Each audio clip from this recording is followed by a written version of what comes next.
Video ini hanya untuk mereka yang punya logika. Bagi yang tidak punya logika, skip aja. Saya prihatin sekali dengan pernyataan Yusuf Kala tentang dominasi warga Tionghoa dalam ekonomi Indonesia. Buat saya, pernyataan semacam ini adalah tipe pernyataan yang membelah Indonesia, membangun kecurigaan atau ketidaksukaan terhadap etnis Tionghoa. Pernyataan itu ia lontarkan pada 12 Mei lalu di acara Halal Bihalal Ikatan Cendekiawan Muslim di Indonesia atau ICMI. Dia bilang lebih dari 50% ekonomi Indonesia dikuasai penduduk etnis Cina. Menurutnya di Indonesia penduduk Tionghoa itu hanya 4,5%, tapi menguasai ekonomi lebih dari 50%. Jadi kekuatannya 10 kali lipat daripada jumlahnya. Dia kemudian berkata minimnya warga Indonesia di dunia usaha adalah masalah besar. JK kemudian nampaknya berusaha kelihatan tidak rasis. Dia bilang, tentu warga Tionghoa adalah sahabat-sahabat kita yang membayar pajak dan membuka lapangan pekerjaan. Kata JK lagi, mereka tidak salah, yang kurang kita. Tapi tetap saja, seperti saya katakan, pernyataan JK ini membelah Indonesia. Ada beberapa persoalan. Pertama, JK jelas menganggap etnis Tionghoa bukanlah saudara etnis-etnis lainnya. Di benak JK, etnis Tionghoa dianggap sebagai orang asing. Dia jelas menyatakan etnis Tionghoa sebagai mereka. Dan kata lain, bagi JK, etnis Tionghoa bukanlah kita. JK ini seperti kembali ke masa lalu di saat warga Tionghoa dianggap sebagai bukan pribumi, sementara etnik-etnik lainnya dianggap sebagai pribumi. Atau dengan logikanya, JK mempersoalkan adanya penguasaan ekonomi oleh kaum minoritas versus mayoritas. Ini adalah cara pandang yang dalam pandangan saya potensial memelihara perpecahan dalam bangsa Indonesia. Persoalan kedua, sebagai konsekuensi dari asumsi pertama, JK memandang dominasi pengusaha Tionghoa ini sebagai masalah besar. JK memang menyatakan yang salah bukanlah pengusaha Tionghoa, melainkan kita. Tapi tetap saja, JK menekankan bahwa keberhasilan pengusaha Tionghoa adalah sebuah masalah yang harus diatasi. Saya sangat berharap para cendekiawan Muslim yang bergabung dalam ICMI bisa memahami betapa berbahayanya pernyataan JK. JK adalah seorang pengusaha besar. Dia memiliki grup Kala yang adalah kelompok usaha yang terbesar di kawasan timur Indonesia dengan kendali usaha berpusat di Makassar, Sulawesi Selatan. Saat ini, Kala Group terlibat dalam 8 bidang usaha dengan 24 sub-unit bisnis. Bisnisnya menggurita. Di Sulawesi Selatan, JK punya kekuatan besar di sektor otomotif, konstruksi, energi, transportasi, logistik, properti, retail, finance, dan kehutanan. JK adalah Raja Sulawesi Selatan, hartanya berlimpah. Kalau pengusaha raksasa seperti JK bersikap rasis, ini tentu bisa menjadi masalah buat kita semua.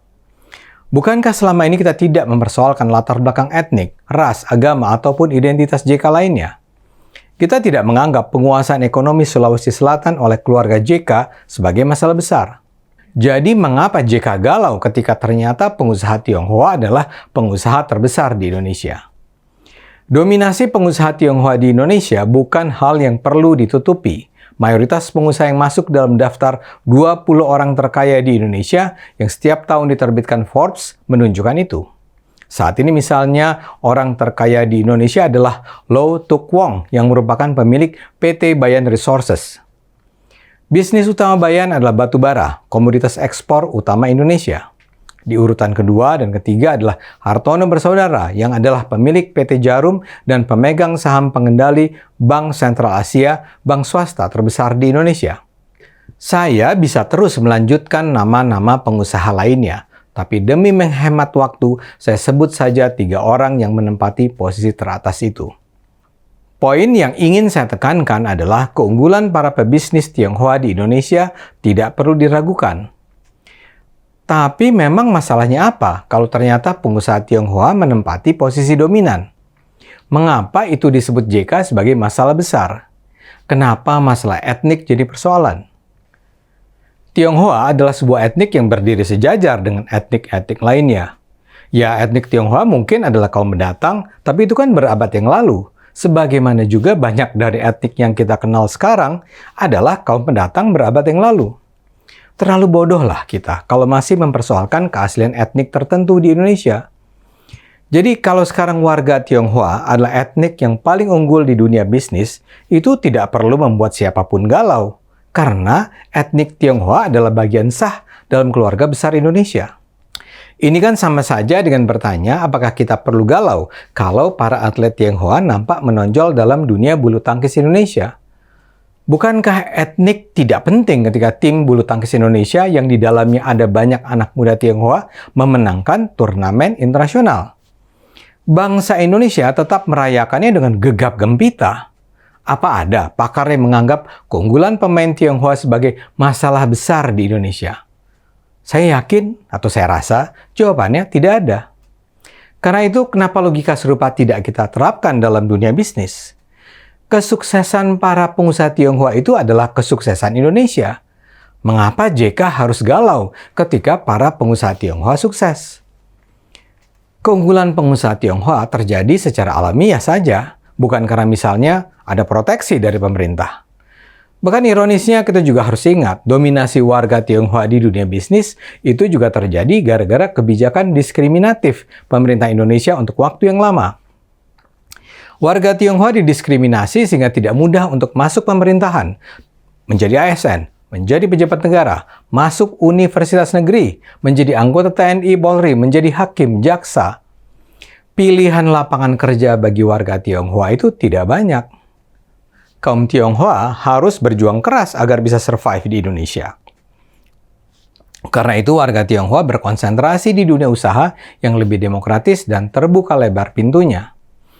Warga Tionghoa harus menekuni dunia bisnis dengan sebaik-baiknya agar bisa bertahan hidup.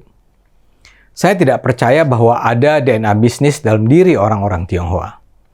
Keunggulan warga Tionghoa terjadi karena hidup dalam lingkungan yang memaksa mereka menjadi yang terbaik di dunia yang digelutinya.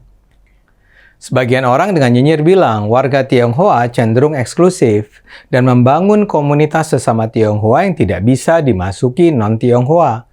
Kalaupun itu benar, menurut saya itu adalah mekanisme survival yang dilakukan oleh kelompok yang diisolasi oleh kelompok-kelompok lainnya. Kalau bangsa ini masih memperlakukan warga Tionghoa sebagai orang non-pribumi, pendatang, minoritas, bermasalah pula, maka logis saja warga Tionghoa akan mengeratkan hubungannya dengan sesama Tionghoa melawan tekanan dari luar. Teori sosial mengatakan bahwa kohesi sosial akan menguat menghadapi serangan dari luar. Dan itulah yang menyebabkan fenomena keunggulan warga Tionghoa di dunia ekonomi. Jadi sudahlah Pak Yusuf Kalla, terimalah warga Tionghoa sebagai saudara sebangsa yang harus terus dirawat hubungannya dengan semua kelompok lainnya. Jangan terus memandang Tionghoa sebagai masalah. Tionghoa adalah Indonesia. Jangan ragukan itu. Ayo gunakan akal sehat, karena hanya dengan akal sehat bangsa ini akan selamat.